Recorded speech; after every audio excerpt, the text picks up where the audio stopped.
All righty. Welcome to another episode of the Inconsistent Feral Polymaths. This is Oh, episode 5. I'm Gayle Towle, Marylea Quintana over here. and anyone who's been paying attention, well, no one's been paying attention, but it's been a while since we recorded our last episode, though I only just uploaded the last 2 episodes about a few minutes ago. We may So have it to doesn't the seem day. like as much time has passed between those and this one. It seems like the gap was on the other side, but you know, it is what it is.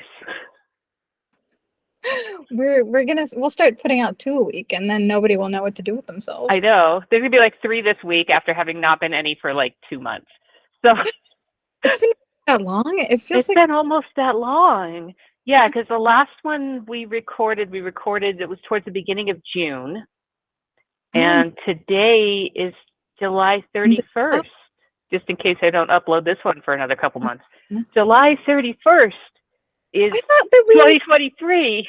My God.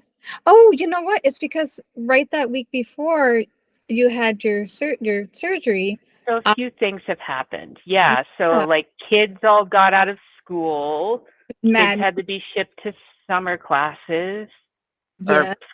programs or whatever the freak we Also, put them in. yes, I feel like I just I filled went out, to Georgia. and now I I'm had my doing. wisdom teeth pulled. You could tell what you had. What do you have Oh, going on? yeah. So that was all of me. Forms, packing, forms. And then I had to gear up for the shows that we did. I think we talked a little bit about that at some point. Yeah, but I don't think we've talked too much about your shows. Uh, well, So we did, and well, in June we did the Open Studios thing, which was amazing, and I got to show a lot of my work. And then we organized this thing called Pop Up Underground, where we invited a bunch of amazing people, amazing artists, especially underground, unusual, transgressive artists, to bring only 7 of them, but still amazing, to do a show with us in the Lower East Side. And they all agreed to do it. And um, everyone but one showed up, which was amazing. And I think I do you want to hear the story of how it went? yeah, give the story. Okay, it was madness. Another huge event by another, uh, East Village organization that's been there since the 70s decided to cancel their show of 2 weeks previous to ours and plop their right on top of ours. Like the most giant East Village zine festival, insanely popular, wonderfully attended, incredible, and basically crushed our spirits. And it was terrible because we even communicated with them and we're like, hey guys, want to advertise our stuff? And they were like, you can advertise ours. Bye, bitches. How kind. How kind. It was, but I still love them because they do an amazing thing, and we'll hopefully work with them in the future, maybe in more equal terms. But our show went terribly until so for about the first 2 hours, it was like crickets and a ceiling fan that was creaking. And it was on the third floor, so everybody had to haul their crap up 3 flights of stairs in the middle of the July heat. So it was madness. Our artists were incredible people. Incredible people. I mean, they brought amazing stuff. And in the run up to that, I had to publish a book of ours together, which at some point we should talk about how to label that book. Maybe it should be a feral polymath thing too. Maybe I should Yeah, we could. Yeah, stand very I feral. have like a whole bunch of ISBN numbers because I bought a lot of like 100 of them That's a so while ago that I cool. was using, and I was doing the small press thing. But yeah, Uh-huh. most of them remain. That would be amazing. What we should do is actually, like, this was the first run, like a paper copy zine version of it, but hopefully we can polish that a little bit better and use my handy dandy equipment to make the book that you wrote and I illustrated into an even more solid thing. But we sold one, Whee! and so fun! Yay! Which was, but the person we sold it to was like one of the coolest people ever. Who was like the So father. that counts for like selling 100. That's basically like selling 100 of them. Exactly. So very, very cool. And at the end of the day, a bunch of people from the tattoo parlors nearby showed up and kind of saved the day for us. So that was awesome. But it Very basically nice. broke my brain on the way in, and made me melt on the way out. And then you Yeah. had the surgery. Okay. Yeah. I always like the whole thing with like art shows or book readings or things like that is like either they will be well attended or you're going to feel like the biggest loser on the planet. Why did nobody come? Oh my God, I need to go commit terrible acts upon myself. And Yeah, I should but disappear. Definitely that's the it can like, hurt. It can hurt a lot. And then yeah. But maybe you just didn't advertise well enough, Marylea, and it's all your fault. No, I or it's the chaos of do. sometimes things ebb, sometimes things flow. Well, I do believe that that was part of it. Also, I wasn't able to advertise as well because our venue almost canceled us as well. Yeah, yeah, you had Like like the a whole weekend before, I almost wild ride. the plug pulled out. But yeah, absolutely, I blame myself. Everything is your fault. So I'm glad you're starting to realize this. I'm absorbing my general badness. But I will mea culpa, and hopefully we'll learn. I mean, we're learning to do stuff. We'll I mean, every famous writer or artist has the story of the show nobody came to. Like it's just exactly. it's like a universal tale. Yeah, it's pretty crazy. I mean, yeah, and the only reason anyone came was the tattoo people. So shout out to tattoo. Tattoo people. Like I said, my oldest kid doing tattoos. Anyone wants tattoos, let me know. I'll hook you up. Awesome people. I wanna do more shows in tattoo parlors. Maybe we can sell our books. We're gonna like maybe October. So I was thinking of going up to Oregon beginning of October for my child's 20th birthday Oh and man, that's getting a incredible. tattoo, and we could totally do a show That would be so where cool I'm to being celebrate your stabbed tattoo. by my child as he takes out all of his pent up childhood angst, and puts And it into expresses that. it into mother. Here you go. Here's what I'm drawing for This you, is for mother. everything bad. Okay. Let's see. Let's see. That could And be fun though, yeah. and you get to be martyr one more time for that particular kid. Yep. Yeah. Yeah, yeah. And then we'll just advertise for that kid, like, come get stabbed by Paige the Wonderful. Paige the amazing. Paige, wizard of art on your skin. Yes, yes. I keep telling me to put all those designs on T-shirts because I would wear the shit out of those T-shirts, man. What? Like, no, these are flash. They're just for like, oh well, whatever. Nobody I wants them on their body. Put them on a T-shirt, and I will I sell you 50,000 T-shirts. I have to reorder from Paige because Paige's threadless shirts are like all my kids want to wear. They're like, Yeah, what I about know, these right? cool shirts? I'm like, Mhm. oh, right. Because they get excited that they're not like branded stuff. Exactly. They're super cool. They're super cool and they're fun. And I mean, the designs are excellent. And Paige was doing those in high school. So, man, yeah, I want to see the new ones. Yeah, right? Yeah. Uh, Sorry, so Paige, we're yeah, so teasing you yeah, on this on this podcast. Paige, Your name is whatever. I This is outed our you. podcast about Paige and Hey, everything about Paige. Paige is Um, cool. We're fans. it's just cool. I love my babies. They're all getting old though. Like that one's out doing its thing. My middle kid's out working at a tire store. That happened since last time too, I think. He's got Man, a job. He comes all dirty. yeah, manly. So crazy. So crazy. But yeah, we've had lots of life events. I went to Georgia and saw my niece's wedding, which is super Ooh, cool. Also got to meet little like nieces and nephew that I hadn't met yet because I hadn't seen my brother since they were born. My brother has way too many children. He had like an older batch and a younger batch. I hadn't met the younger batch. Oh wow. And now you've So, picked them. so I got to get all my like maternal like midlife crisis. All my babies are growing up. I'd be like, oh, it's like a 3-year-old, a 1-year-old, a 6-year-old. I'm like, yes. That was good times. And then I got my wisdom teeth out because everyone tells you you're supposed to get your wisdom teeth out, which is you're supposed to do it when you're like a teenager or something. Yeah. And then, well, I kept not getting them out because they had all come in and like they seem fine, but then like one of them's getting this big cavity and they can't get to the cavity and all this stuff. And so I was finally like, whatever, yank them all out. And they're like, okay, it'll be fine. We go in, you sedate you, and then you're good after a couple days, and it's all good. Yeah, it was supposed to be like a short thing. I know you were like, oh, it's not a big deal. I'll be totally better. Yeah. Saturday morning that they do it, and I'll be like, I'll be fine for work on Monday. They're like, well, we have this note if you want to be excused from work through Wednesday. And I'm like, well, I work from home. It's fine. Oh my God. I don't know if it was like they were bad to me. I'm old.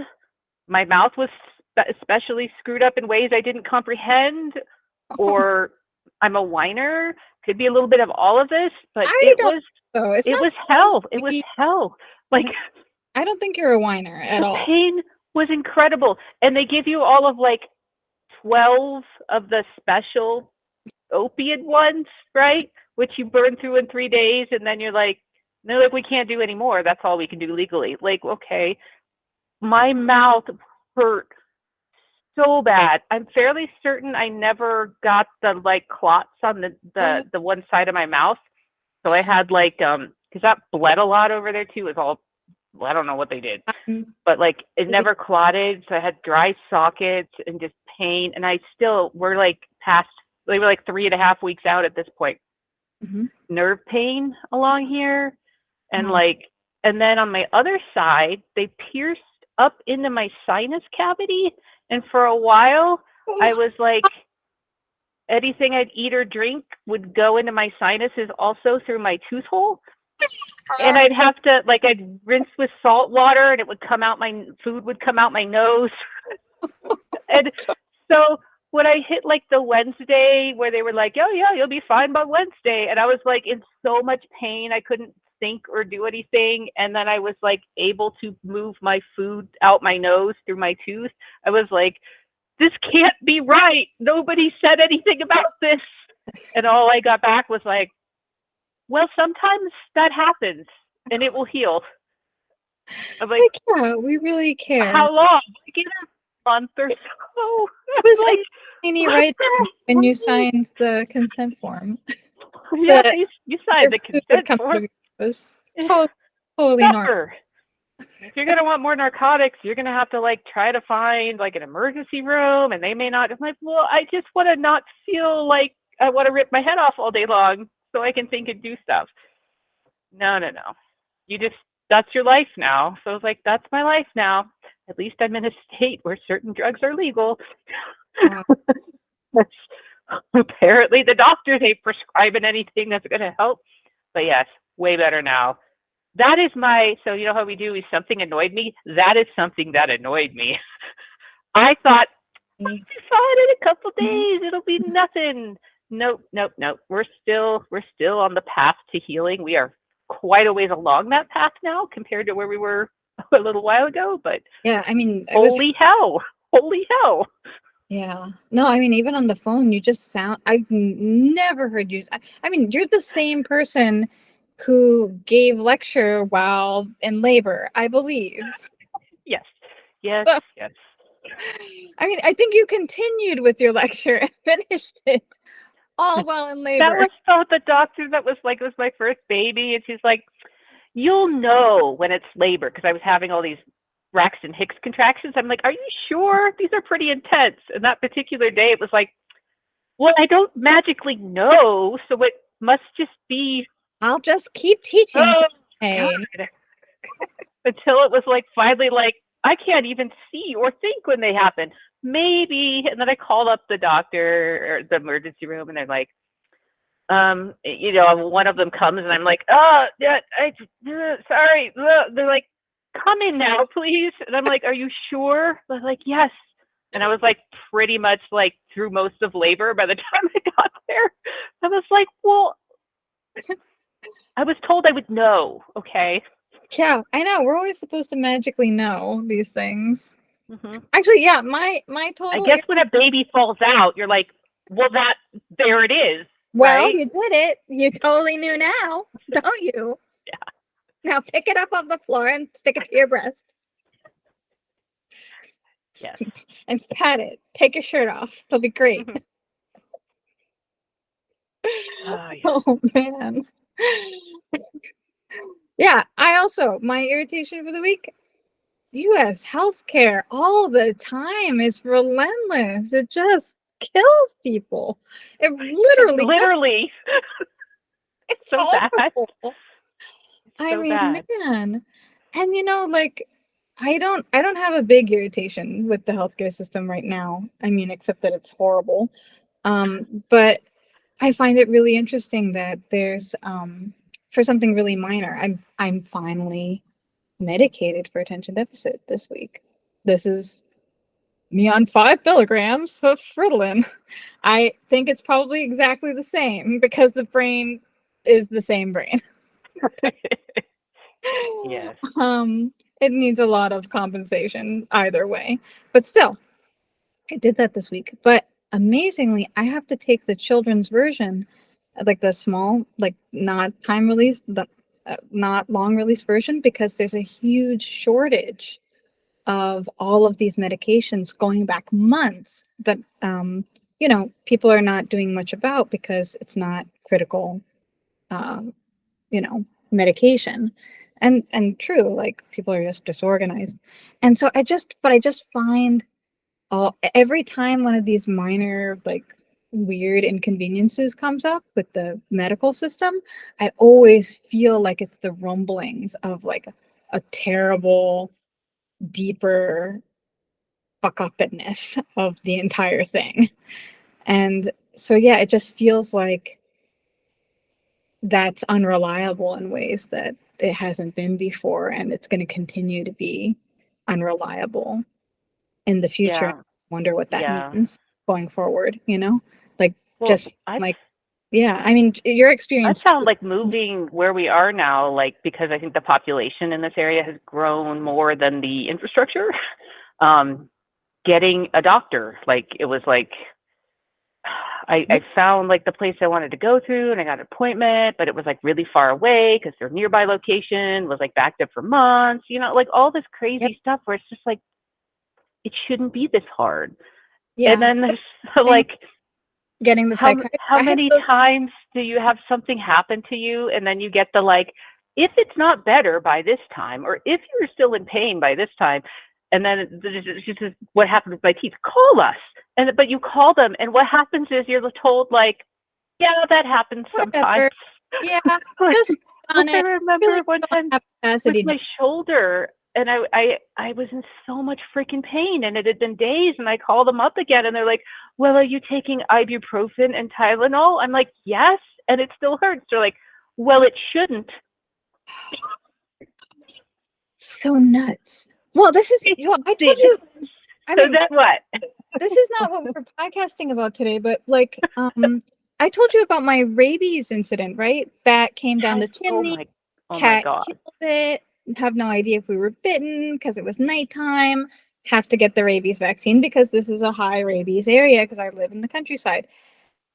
There's no doctors out here. I mean, I'm not even that countryside. I live like 10 minutes from a town, like an actual town, and half an hour from, I mean, I live near civilization, even though I myself am deep in the woods.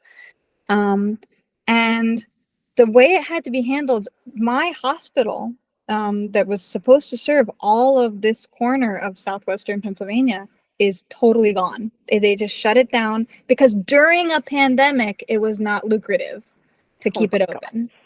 And so to get my rabies vaccine, I had to go to the emergency room of an hour's drive, 45 to an hour drive away in Westchester, to get the vaccine from the emergency room. And the only time you could come into that emergency room when it wasn't packed with people, precisely because there's no more hospital, was at 4 a.m. And so every time we had to get our giant series of rabies vaccines, this is me and my partner, Alfredo, who could not go back to New York to get it because it happened in Pennsylvania. He had to be here every week for it for 8 weeks. And we had to wake up at like 3 a.m, 3:30, and drive to Westchester and get our vaccine. God, that is hell. I would be so pissed. It was insanity. It was total insanity. Plus side, you don't have rabies, so. And I will never have rabies, which is kind of a cool superpower to have. I'm totally going to start spelunking soon. Yeah, now you can go visit the bats. Yeah, I'm going to go hang out with some bats now. Good stuff. Good stuff. Yeah, medical stuff is just.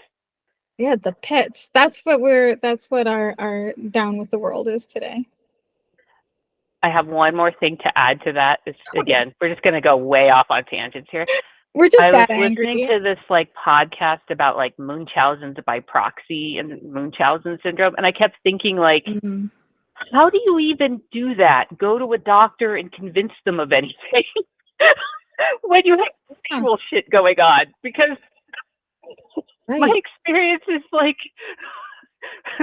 everything I can do when something's actually a problem to get anyone to pay any attention to it. I think that's why it gets so horrible. I think that Munchausen gets so disgustingly insane because the people who get a kick out of it, especially now, they must be like, I would love to see a study that compared like Munchausen by proxy cases from like 50 years ago to now, and just see like, are they like poisoning their kids even more now because it takes that much more to get attention these days? Or conversely, are they doing it less because you can do that all online if you just want it to be a show? Oh, so they're like, I think they want to go into the hospital. They want the real life experience of it. Yeah, so I think you really in which case you got to be like pouring rat. Oh God, I can't. Yeah. Oh, it's I think it's hurt. I don't like that idea. I don't want to hurt my babies. Don't hurt my babies. Don't hurt your babies, Marylea. No. Not for attention or whatever you need. Nope, I don't do that. Thank heavens. And yeah, it's. I mean, we're all going to traumatize our children enough without even trying. So why would we go the extra mile? I definitely embarrass them already. Oh my God. Well, they're tweens now. God, you're like humiliating. Just stay away. And I will admit that somehow it encourages me to be weirder, which is bad. But like you can't help yourself. You're like, you know exactly how to embarrass them more. And it's really hard not to just run with it sometimes. Oh, I'm being ridiculous. It's like, oh, you disapprove. Your mom is watch mom go crazier. I realize like I move like one of those wind things when I'm out in public with them, and then they like approve, and I just keep going. I gotta keep it down. Yeah, but no Munchausen's. That's some crazy bad. At least not by proxy, okay? If you want to do it to yourself, but that's myself. Well, if I'm that much of an attention whore, I guess I deserve it. Yeah. Anyway, we should now talk about something we learned this week. I'm going to let you start with that. What did you learn this week or this past 2 months since last we talked? Oh, crap. I'm almost on the spot. What did I learn? All right. I must have learned something. I learned... Okay, you go first. Well, I was going to use mine to pivot it into our talk about infinity. I had a thing, okay? Okay. So you have to go first now. So I have to go first now. What did I learn? I've learned a lot of things. I learned that in poetry, what getting off the margin means. Do you know what it means? Have you heard of getting off the margin? You can probably guess. Does it mean you put the words in weird places to make it look visually like something? You got it. It's that the margin is a thing that happens when you put the poem in the middle by some margin, and then they all line up, which is what we think of as poetry. If you get off the margin, that means your words can go anywhere on the page. Holy moly. So you have more ways to compensate for your poetry being terrible. So you can get off the margin. Those subjective fields. And you can That's make just how they poetry are. that looks like stuff, or that has dialogue, or that just like happens all over the page. Maybe you can make a Christmas tree. Maybe you can make the word fall off the side of the page. Maybe you can do fun things like that. You can do anything you want. Just use your imagination. So I'm going to send that to our audience. Go make some poetry and then get off the margin and see what happens. But make actually good poetry, because there's far too much shitty poetry out there flooding the field. Please, please. Or make shitty poetry. Yeah, you could do that too. Yeah, I mean, one it's would not like notice. we're your boss. Make all the shitty poetry you want. We're just gonna like, or at least I am gonna like judge you for it. Marylea won't, because she's too nice. I'll be like, oh, it's so good. I'll find the nice thing about it. There you go. There you go. All right. My thing I learned is dorky, because Oh, the dorky. how did I even get down this path? I'm trying to think of where this started. Yeah, I'm not going to know. Probably a podcast I was listening to, and then that led me to another one, then another one. And then I was like, oh, yeah, Stephen Wolfram, you know that guy. He made Mathematica. The Mathematica. Very cool. We played with that a lot back in the olden days. And the Wolfram Alpha, the website you go to do your math for you, that website, that's his. And makes pretty pictures. Oh, yes. All the things. He has this thing he's doing, he's calling it the Wolfram Physics Project. And I was like, what is this? Trying to find a fundamental theory of physics. Because for those who don't know, the whole thing with physics is you've got like quantum mechanics, which describes the teeny tiny, and relativity, which describes the large scale gravitational thingies. And they are very, very different. And they both work in their little domains, but they don't really mesh with each other. There isn't one underlying framework that actually explains all phenomena in physics. It's like you got to make different ones for the different pockets. And they kind of the mathematics of one kind of breaks down at certain points to describe the other. It doesn't work for the other one. You can't go back. Yeah. So the whole big thing is like trying to find that fundamental theory of physics, which of course anyone who studied physics has been like, maybe I will be the genius who thinks of it. String theory is trying to do that. There's all sorts of things. Okay. So he's also trying to do that. And the way he's going about it, I found really, really interesting, because way back when I was a younger nerd, I was playing with graphs, like graph theory kind of graphs. And graph theory, those who don't know, think of like you draw dots and you connect them with lines. How many different ways you can do that? Can you make arrows? Can the dots have properties? Yes. That's all it is. Related to it. Yeah, so I would try to make this sort of tree graph where there would be these rules that would make something sort of branch out and then come back together. I was trying to like build structures out of graphs and rules. And that's exactly what he's doing with this fundamental physics project. And so I was like, ooh, curiosity peaked. And the basic idea I find really compelling, because it's like building complexity from simple things, which is a lot of how things seem to work. Think about like, what is a person but cells? What are cells but they're made of atoms? What are atoms? They're literally three particles. Right, exactly. You got electrons. You can think of electrons, protons, neutrons, or electrons and up and down quarks if you want to be super fundamental. But that's it. And then the forces that negotiate them arranged in all the different ways. And ta-da, it's a human. How the heck does that happen, right? Ordered things, and even like very beautiful complex structures are seeded by something really simple. Just like the at phyllotaxis of plants and the arrangement of their leaves, that's going to come from very simple cellular combinations that work almost like a crystalline structure. They just like, boom, Yeah, you exactly. it just fits together that way. And you get these like nice fractally things that come out of that. But that's the basic idea behind like how he's trying to build this theory of physics. So he's doing it with sort of from this using these graphs. And the basic idea is coming up with some simple initial thing and some simple rule that's applied over and over and seeing what grows. And what he's trying to grow is the entire universe. The entire universe, yes. Like all of it. All of it, yeah. So he explains it sort of like, so he makes these start with a very, very simple graph. You might have 2 points and a line that points from one to the other one. And then you have a rule, and that rule might be throw in a third point and then make the line go from here to here, and the first one to the new one and from the new one to the second one or something. So some very simple rule. And then you iterate that rule on the graph again and again and again and again, like a bajillion times, and see what grows. And sometimes you get these really intricate, complex structures. And so he's playing around with all these different starting points and types of rules you can apply. And he's able to like develop these things that have a property of dimension in the way that the connections are formed. Like you're able to define what dimension is.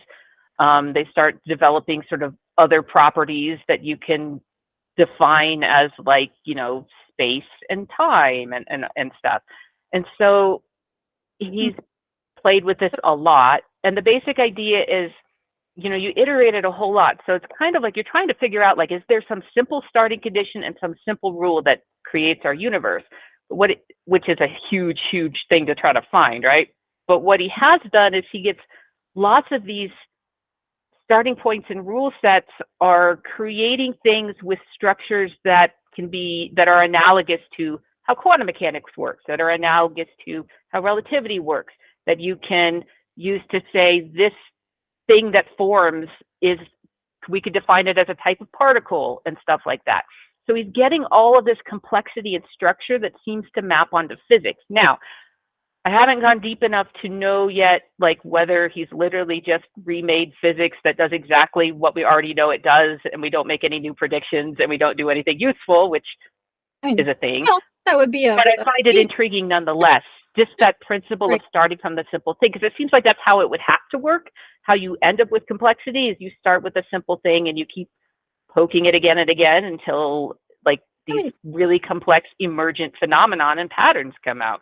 It sounds very reminiscent of those like 90s projects to come up with a way of explaining consciousness or explaining the complexity of the human brain with neural nets, and which are also graphs, right? Neural nets are very much part of graph theory, and then applying rules to those graphs in terms of how, you know, information is transmitted across those graphs and having inputs and outputs and things like that.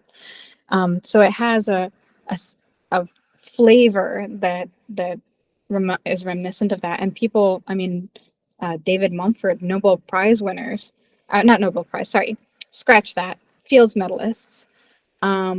Fields medalists left their careers that made them their Fields medals for this kind of process of trying to find complexity in simple stuff.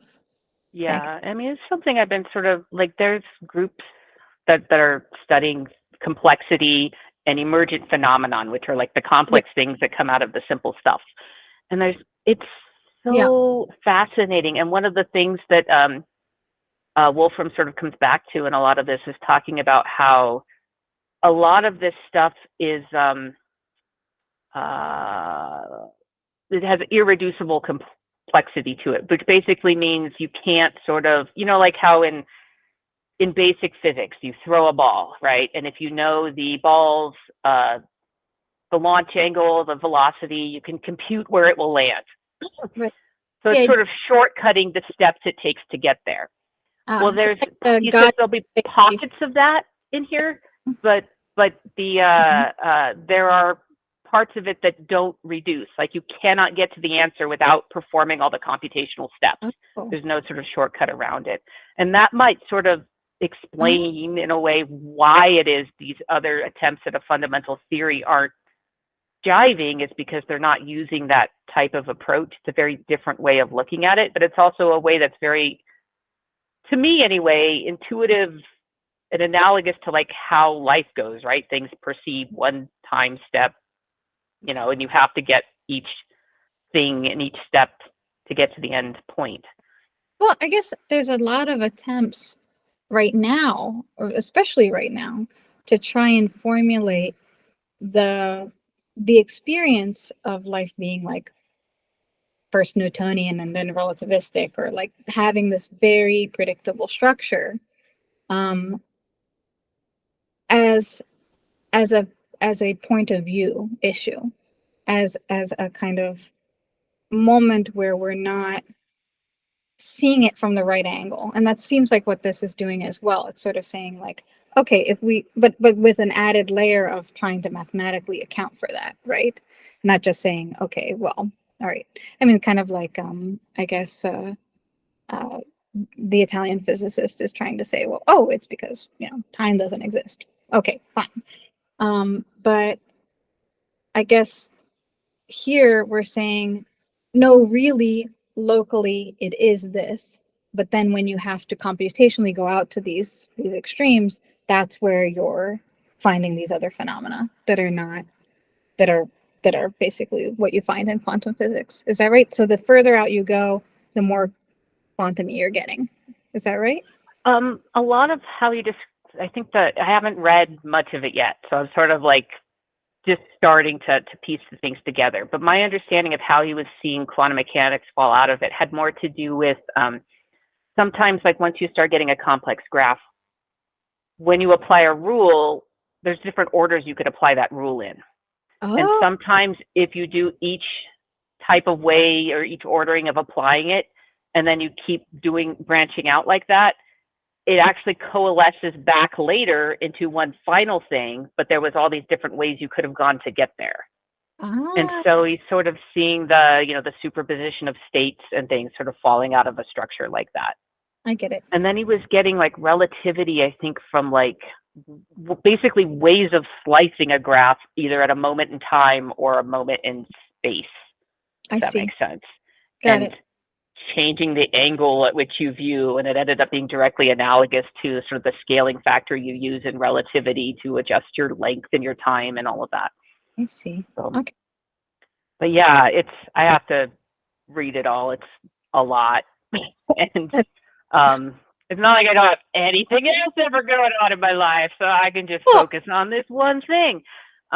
It's interesting also just to know that there's this new terrain out there for thinking about it, because I mean, just philosophically, it feels like we're in a rut kind of.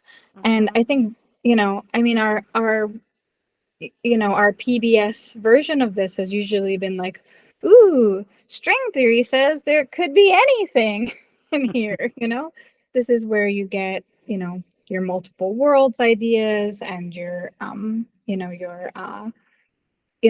all of these different ways of compensating for the bridge. I mean, the big gap between these two things tends to, even though there's so much, you know, real hard mathematics and real hard thinking that's going into them, ultimately does feel so counterintuitive. It does feel like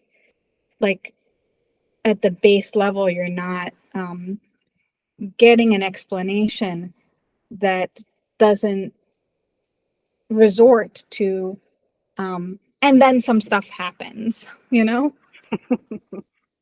And then there was a universe. Ta-da!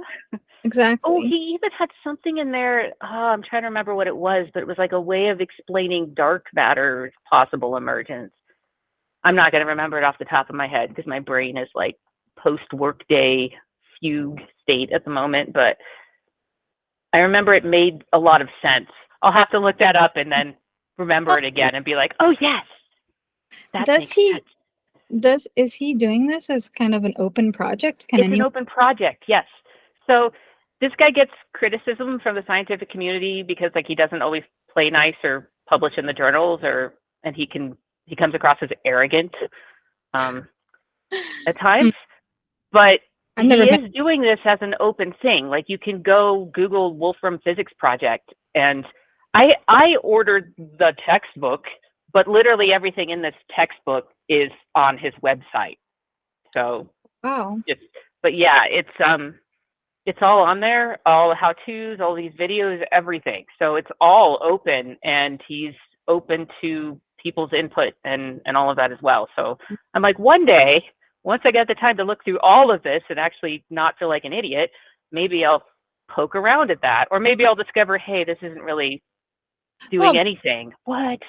I mean, But that's the thing with it's all. compelling anyway. Right now, I find it very compelling. Wow. And does it seem to be robust? I mean, it seems like serious people are getting invested in it too, right? Yeah, I I mean, he's mean, a I don't serious think person. there's I would say he's a fairly serious person. But yeah, not a lot of people are necessarily, at least in academia, there's a handful of people who are super into it, but I don't know. It's he hasn't really made his case well, I think. I see. I only feel like it's made well just because I felt like, oh, that's just completely in line with how I think how things should be. So sure, I have the same cognitive biases. I That's agree. This is where it exciting. will be. So Well, it's still very exciting because it does feel like even the people who are like the finest minds working on this are equally um, kind of stymied by the philosophy behind it, right? It doesn't, mhm. I don't know of anyone, I know of people who stand behind their philosophy and feel like they're right and will pursue to the end of their day trying to figure out a way to make things line up, you know? But I have yet to find somebody who's like, yep, that's it, you know? You, no one out there right now is unassailable in this way. So being open to new ideas seems like the way to be. Yeah. And since I can just do it as a pastime, But why not? does he have access to a particle accelerator? Yeah, see, that's the thing is he needs That to would be the get other. to the point where he has something that's It's testable, right? Make a new prediction for something we haven't seen yet, and then test it, and then we can start thinking you've made something that isn't just all the other theories, but it but looks different because we called it different things. yeah, that's the other thing too. Be like, it looks like all this stuff because I made it look like all that stuff. I Exactly. know Look at about all that. that I stuff have because I'm crafted smart. this magical theory. Like, I'm gonna draw some quantum physics over here, draw some relativity over here. Oh yeah, draw a line between them, and there you go. Cool.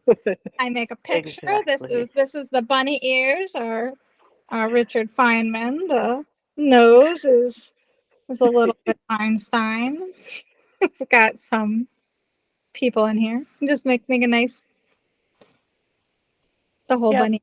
It's the whole thing in there. But yeah, Exactly. it's exciting though. I'm very excited. I'm Oh, intrigued by it. So I was going to pivot this into our talk about infinity. I'm trying to figure out where I was going here.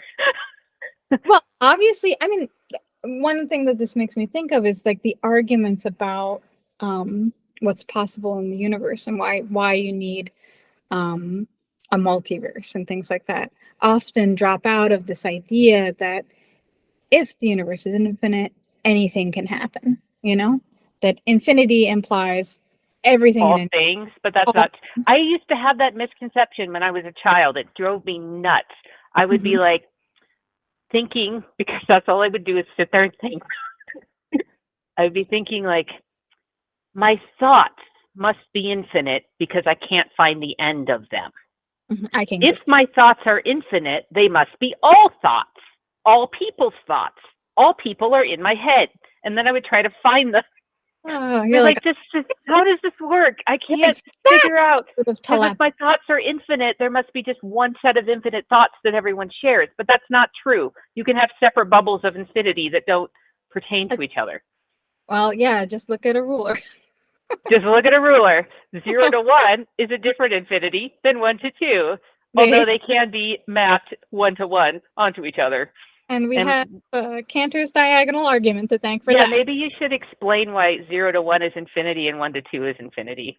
Oh, You want to tackle that one? You want me to demo Cantor's diagonal argument? All right, let's see if I can remember. I mean, let's go easy on ourselves. And well, all right. So the first infinity that any of us encounter is like the natural number. Countably infinite. That's called countably infinite. And that's the infinity that we all know and love. We have a little basket and we're going to gather up our infinite eggs. We're going to put 1, and then 2, and then 3. And we know it's infinite because the proof is if you think you've hit the highest number, you grab another. Okay, well, let's call that highest number x. X plus 1 is higher. Therefore, you don't have a highest number. There is no highest number. The numbers are infinite. Exactly. So that's the nice thing about the operation addition. You just add 1 more. You don't even have to add 1 more. You can add 10 more. You can add 20 more. You can add any number more because you don't run out. Yep. So the counting numbers are infinite. So yes, the counting numbers are infinite. You go backwards to the negative numbers, also infinite. You know, you can do any way that you can kind of distinctly see the numbers. You get a countably infinite set. And so what you want to know now is between 1 and 0, what have you got? We know that there are rational numbers between 1 and 0, like a half or a quarter or anything like that. And we know that we can count those rational numbers. Yeah. And in fact, you could take all of the rational numbers, which are numbers that can be represented as a whole number over a whole number, that exist between 0 and 1. And you could 1-to-1 all the numbers from 0 to infinity to those. So basically, you could make a map. You could line them up and you make one go with each one.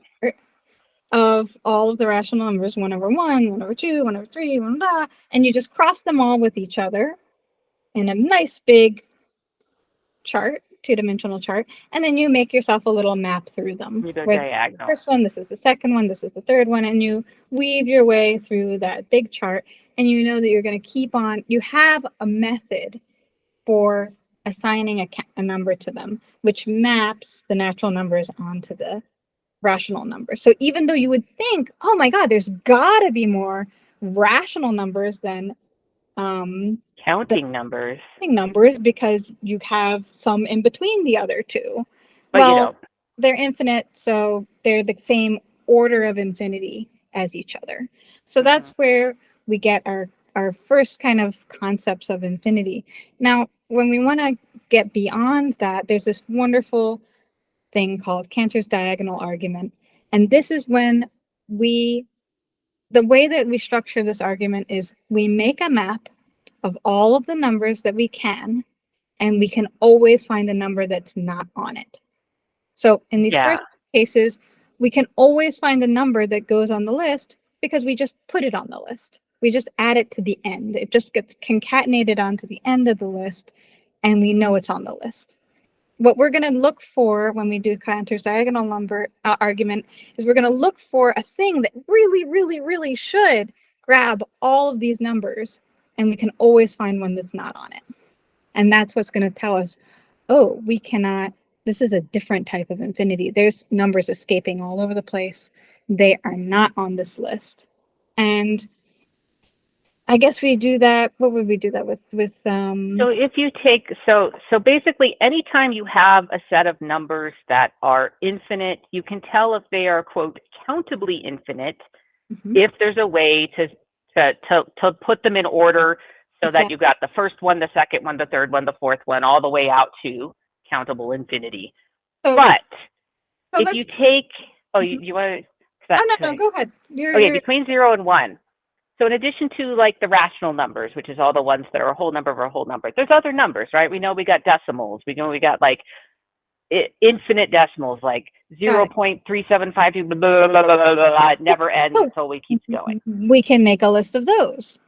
And when we make a list of those, we have so this is what's nice about going between 0 and 1, because we know that if we represent our numbers as decimals, we can put them all in a list that starts with, that just keeps that first before the decimal blank. You just go 0, 0, 0, 0, 0, point, blah, blah, blah, whatever. And we can say that that's an infinite. We can put pi on that list because we just say, okay, it just keeps on going on. We can put like pi over 4 on that list if we're going between 0 and 1. But yes. Yeah. Oh yes, or pi over 4. 3. Right, not pi. Pi is too big. Pi over 4. That's why Gayle is smarter than me. So yes, pi over 4 we can put on the list, or any irrational number we can put on the list by representing it as a decimal. And then, all right, do you want to reveal the magic? Okay. You want to find? Let's pretend we got all the numbers, not just the rational numbers between 0 and 1. We've got them all, and we want to line them up in order, so that we can, the first one, the second one, the third one, the fourth one, and so we say, okay, we've got them all. 1, 2, They're 3. all lined up. But any way you try to do that, you're always going to miss one, because you can always make a number that's not included by writing out a decimal number where the first digit to the right of the 0 is different in the first spot than the first number on your list, and different in the second spot to the second number on your list, and different in the third spot to the third number on your list, and so on, so that it will not be any of the numbers on your list that you put in a nice countable order. Yeah. Hence, it's not countable. It's actually a different kind of infinity. It's actually sort of a, quote, bigger infinity. Which is so amazing. I mean, and you capture that. I mean, what's beautiful about this is, and it feels like even that should be there, because, oh God, there's only 9 numbers that you could put in that spot. Like, you just go through all of them. Like, eventually you'll get them all right. Yeah, it's all right. But here's the thing. You put that number at the bottom numbers you can put in that spot. But do it again. Do it again. Yes.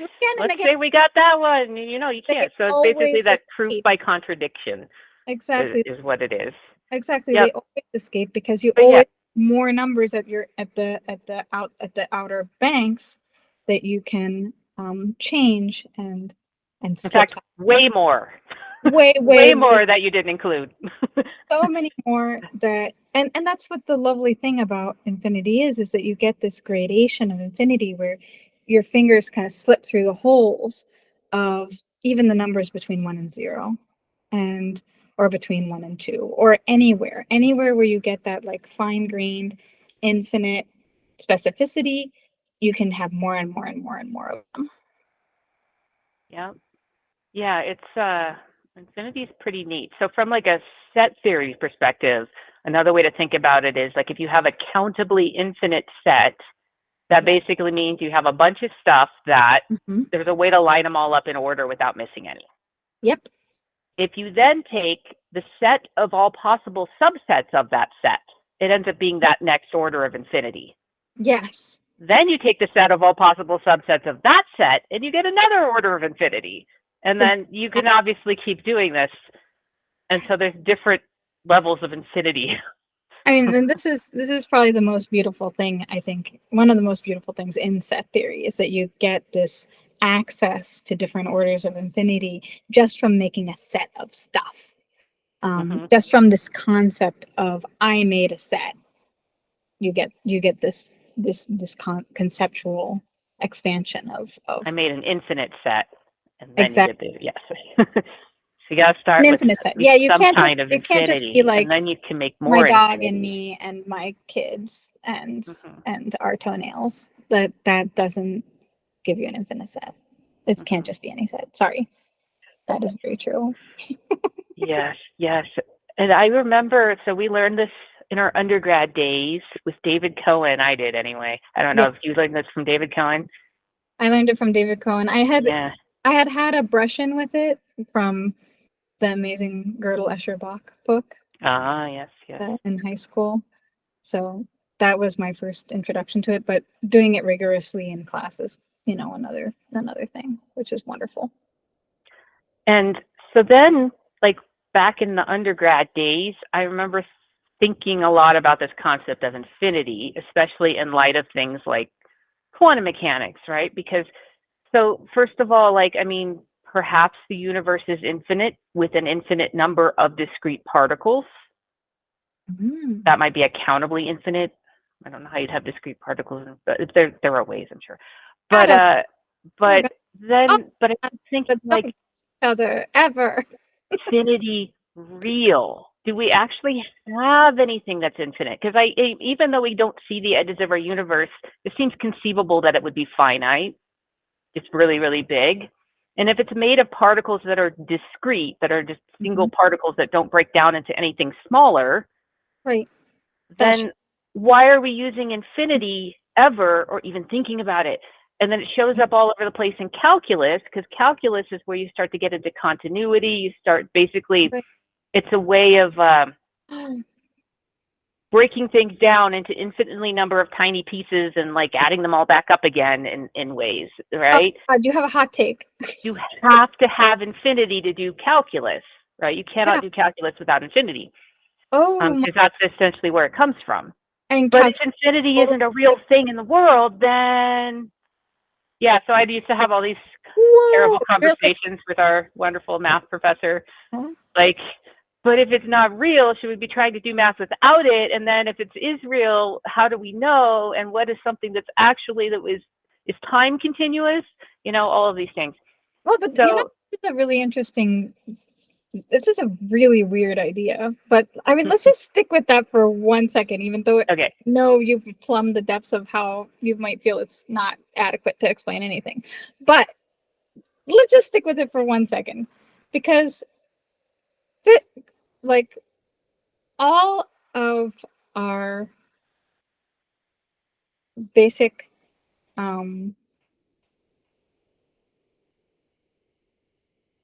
calculus is what allows us to do physics up to relativity, right? Pretty much. I mean, we do all of physics, not just relativity. Quantum mechanics uses calculus too when you're doing path integrals and things like that. Yeah. Yeah, when you're doing path integrals, but there is a way in which you have to switch to discrete methods as well to work with quantum physics, right? In certain ways, you don't. You still use like Schrodinger's equation is a differential equation, right? So you need infinity. Yeah. So it is, but it is. Yeah. I mean, obviously, I haven't like had super intelligent thoughts on this, but that's what I used to argue with the professor about back in the day. Was like, but if it's not actually real, can we really do math with it that we can expect to be analogous to reality? Like on some level, wouldn't or is it just always an approximation, and we're just happy that the approximation is close enough? And maybe the approximation and the actual reality of things being finite is what's making the whole damn thing break. Yeah. Yeah. This is totally a coherent thought. Okay. But, all right. Well, the interesting thing I wanted to tack onto this goes back to the Wolfram Physics Project thing, because he talks about, because in that, the whole notion there is very much a discrete universe, right? Everything is like this set of things. Then we one iteration forward, the set of things. One iteration forward, the set of things, right? It's computational. It's, you know. And if you keep going, then you still get countable number of. Yeah. And even if it went on for an infinite number of iterations, which arguably it has not, time has not ended or gone for infinity yet, I guess. Yeah. Maybe. But yeah, so he talks about it, and I copied this. I'm going to read this. Maybe I should explain epsilon delta proofs briefly. Like a big thing in calculus and a big thing in math is, like, you know, showing that something's continuous usually has to do with a proof where you say, you know, if you can pick any point that's within like epsilon of a thing, well, I can always then find something that's even closer within delta of the thing. And then you pick another epsilon, well, there will always be a delta that's closer, blah, blah, blah. Get closer and closer by epsilon. And then you're like, we've got infinity. We've got our nice, smooth continuous, exactly. I can no get as break. close as I want. It's all continuous. All very Um, nice. so he's talking about, the notion of like whether space might be, granular, but like as time gets forward, getting finer and finer granules. And he says it would be an interesting resolution to the age-old debate about whether the universe is discrete or continuous. Yet it's structurally discrete, but the scale of discreteness relative to our scale is always getting smaller and smaller. And if this happens fast enough, we'd never be able to see the discreteness, because every time we tried to measure it, the universe would effectively have subdivided before we got the result. Somehow it'd be like the ultimate calculus epsilon delta proof. You challenge the universe with an epsilon, and before you get the result, it has a smaller delta. So that's like yes, it's discrete, Clever. but it will always look continuous when you look at it. That's rather clever. I'm Yeah, like, it's a super neat. problem. Like it's not because we live in the universe and we are tiny relative to it. That's a lovely idea. Like you try to see if it's continuous, and even though it's discrete, it will always look continuous because it's always epsilon delta proofing you. Because we are tiny, it is big. Because we are in the universe, and we are the universe measuring the universe. And we cannot. And it takes time to do those measurements. We can't be the outside observer. Yep. Yes, very clever. This is why I find this super intriguing to look into. So, I mean, that's lovely. Philosophically, that's lovely. Ooh. Yeah. So yeah, I think this sounds like a really good adventure to like get our teeth into, especially when it's so discouraging sometimes to feel like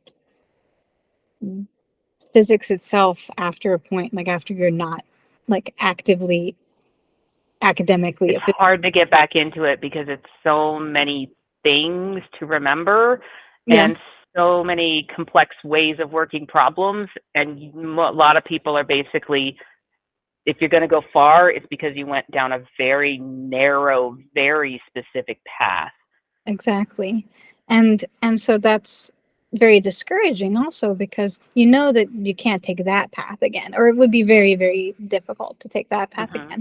But you also fundamentally know that there's a way of understanding the universe, of understanding just what physics is, that should be accessible to people who are used to thinking about it on some level, right?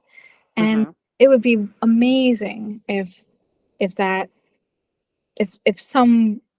something would fall out of these projects where it would change the way we fundamentally think about things again, Yeah. It feels like this Wolfram guy, he also wrote a book a while back called A New Kind of Science, I think, where it sounds like he's basically just, I haven't read it, but my interpretation is it's computer science.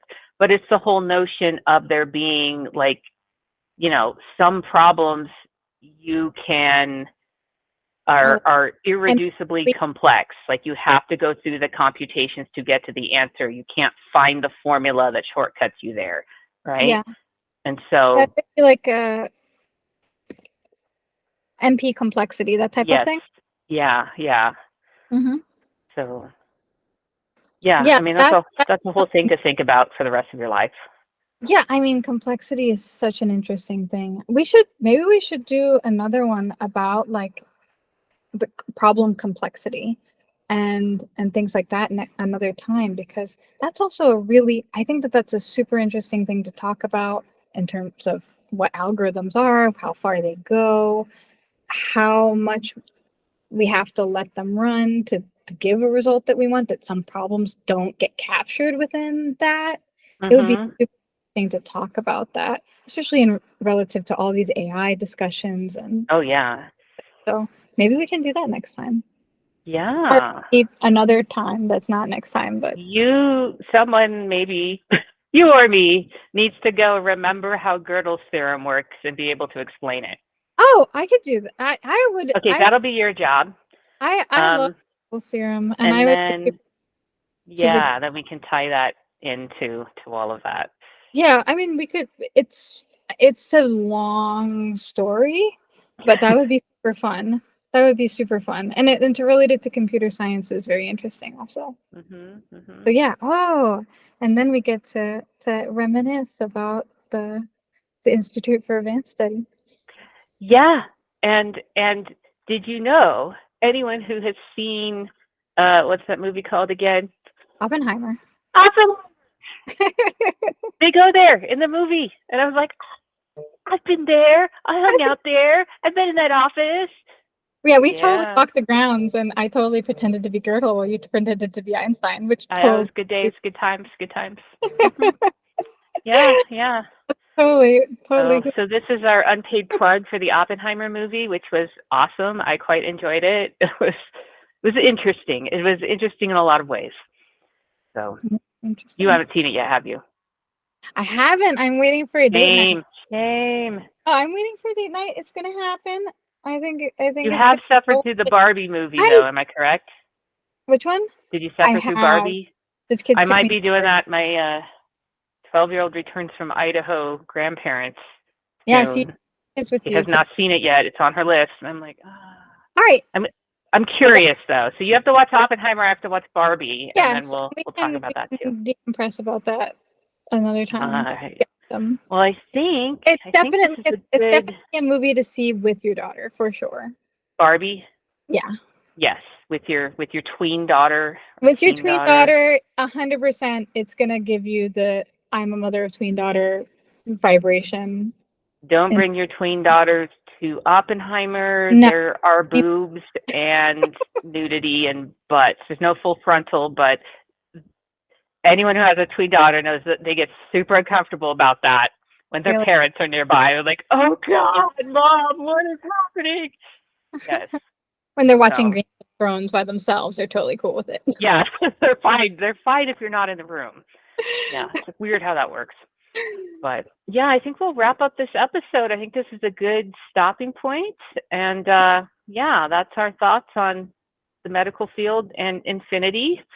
And look for more cool things next time. Oh, we could Bye. totally all that. Bye. Bye. Bye, sun.